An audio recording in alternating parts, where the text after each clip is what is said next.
அனைவருக்கும் வணக்கம். நீங்கள் கேட்டவை என்ற பகுதியில் தேர்வர் ஒருவர் கேட்டிருக்கக்கூடிய கணித வினாவிற்கான விடையை இந்த வீடியோவில் பார்ப்போம். இப்போ இந்த சேனலுக்கு புதிதாக வந்திருப்பவர்கள் சேனலை சப்ஸ்கிரைப் செய்து ஆதரவு தருமாறு அன்போடு கேட்டுக்கொள்கிறேன். இந்த நீங்கள் கேட்டவை என்பது உங்களுக்கு விடை தெரியாத கணக்குகளை என்னுடைய வாட்ஸ்அப் எண்ணிற்கு தெரியப்படுத்தினால் அதற்குரிய விடையை வீடியோவாக அப்லோட் செய்து அதற்குரிய லிங்க் உங்களுக்கு தனிப்பட்ட முறையில் அனுப்பி வைக்கப்படும். அந்த வகையில் இந்த தேர்வர் கேட்டிருக்கக்கூடிய ஒரு வினா, ஏபிசி என்ற 3 எண்கள் இசைத்தொடரில் அமைந்திருக்க அவற்றினுடைய தலைகீழிகள் 1/a 1/b 1/c ஆகியன கூட்டுத்தொடரில் அமைந்திருக்க வேண்டும். எக்ஸினுடைய எந்த மதிப்பிற்கு 3x 6 ஆகியன இசைத்தொடரில் அமையும். அதாவது ABC are said to be in harmonic progression if their reciprocal 1/a 1/b 1/c are in arithmetic progression. What would be the values of x for which 3, x, 6 are in harmonic progression அப்படின்னு சொல்லி கேட்டிருக்கிறாங்க. இப்போ இங்கே conditions அவங்களே கொடுத்துருக்குறாங்க. First இந்த கொஸ்டினில் இது வரைக்கும் இருக்கிறது என்னென்னு பார்த்தீங்கன்னா கண்டிஷன். அதாவது ஏபிசி அப்படின்ற ஒரு 3 எண்கள் இசைத்தொடரில் இருக்கணும் அப்படின்னா அதனுடைய தலைகீழி 1/a 1/b 1/c அதுன்றது கூட்டுத்தொடரில் இருக்கணும். இது கண்டிஷன். ஓகேங்களா? இது அவங்களே கொடுத்துட்டாங்க. இப்போ கேள்வி என்ன அப்படின்னா, எக்ஸினுடைய எந்த மதிப்பிற்கு 3, x, 6 ஆகியன இசைத்தொடரில் அமையும் அப்படின்னு சொல்லி கேட்டிருக்கிறாங்க. சரியா? சரி. இப்போ இது இசைத்தொடரில் அமையணும் அப்படின்னா இதனுடைய தலைகீழி என்னவாக இருக்கணும்? கூட்டுத்தொடரில் இருக்கணும். அப்போ 1/3 1/x 1/6 இது 3 எதில் இருக்கணும் அப்படின்னா கூட்டுத்தொடரில் இருக்கணும். ஓகேங்களா? அவங்களே கொடுத்துருக்குறாங்க. ஏபிசின்றது இசைத்தொடரில் இருக்கணும் அப்படின்னா அதனுடைய தலைகீழி 1/a 1/b 1/cன்றது கூட்டுத்தொடரில் இருக்கணும். அப்போ நம்ம இது இசைத்தொடரில் இருக்கணும் அப்படின்னா இதனுடைய தலைகீழி கூட்டுத்தொடரில் இருக்கணும். அவ்வளோதான். ஓகேவா? சரி.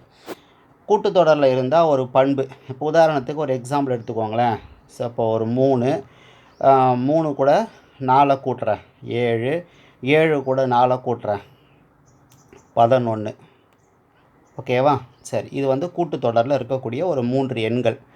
சரி, கூட்டுத்தொடரில் இருந்துச்சு அப்படின்னா இந்த எண்ணையும் கடைசி எண்ணையும் கூட்டுறோம். ஓகேவா? எண்ணையும் கடைசி எண்ணையும் கூட்டுறோம். 3 + 11 அது எதுக்கு சமமாக இருக்கும் அப்படின்னா நடுவில் இருக்கக்கூடிய 2னுடைய மடங்கு, நடுவில் இருக்கக்கூடிய நம்பர் இருக்கு இல்லையா, அதனுடைய 2னுடைய மடங்கிற்கு சமமாக இருக்கும். அதாவது 2 × 7. இப்போ செக் பண்ணி பாருங்கள். 3யும் 11யும் கூட்டினா 14, 2யும் 7யும் கூட்டினா 14. ஓகேவா? இதான் கூட்டுத்தொடரில் இருக்கக்கூடிய எந்த ஒரு 3 எண்ணிற்குமே இந்த பண்பு பொருந்தும். சரி, அதுபோல் இப்போ இங்கே முதல் எண்ணையும் கடைசி எண்ணையும் கூட்டுறோம். 1/3 + 1/6 இது எதுக்கு சமமாக இருக்கும் அப்படின்னா நடுவில் இருக்கக்கூடிய நம்பரினுடைய 2 மடங்கு. அப்போ 2 × 1/xக்கு சமமாக இருக்கும். ஓகேங்களா? அவ்வளோதான். சரி, இப்போ இங்கே கூட்டும்போது எல்சிஎம் 6 எடுத்துக்கலாமா? இங்கே 3 இருக்கா? 3 2ஆல் பெருக்குனா 6. மேலே இருக்கிற நம்பரையும் 2ஆல் பெருக்கிக்கிறேன்.